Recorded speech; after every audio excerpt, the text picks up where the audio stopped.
Vladimir Poutine a été reconduit dimanche à la tête de la Russie après avoir obtenu, selon la commission électorale, 87,28% des voix. Pour lui, cette élection présidentielle n'a pas été un scrutin libre et juste. La Chine ou l'Inde ne partagent pas cette vision et ont félicité le président russe pour cette victoire. Tour du monde des réactions. Au lendemain de la réélection sans surprise de Vladimir Poutine à la présidence de la Russie, les réactions internationales pleuvent et les félicitations sont loin d'être de rigueur. La France prend acte du résultat attendu de l'élection présidentielle, a déclaré lundi le ministère français des Affaires étrangères dans un communiqué.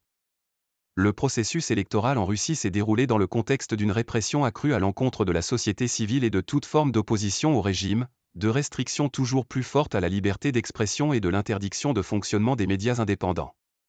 Paris a également déploré que les conditions d'une élection libre, pluraliste et démocratique n'aient pas été une nouvelle fois réunies en Russie.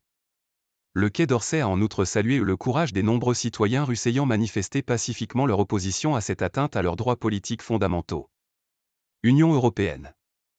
La réélection de Vladimir Poutine à la présidence russe est basée sur la répression et l'intimidation, a de son côté déclaré lundi, à Bruxelles, le chef de la diplomatie européenne, Josep Borrell.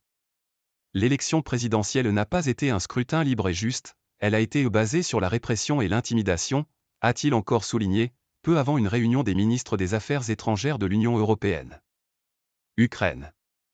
Le président ukrainien Volodymyr Zelensky, dont le pays est en guerre contre la Russie depuis plus de 2 ans, n'a pas mâché ses mots. Ces jours-ci, le dictateur russe simule encore une élection.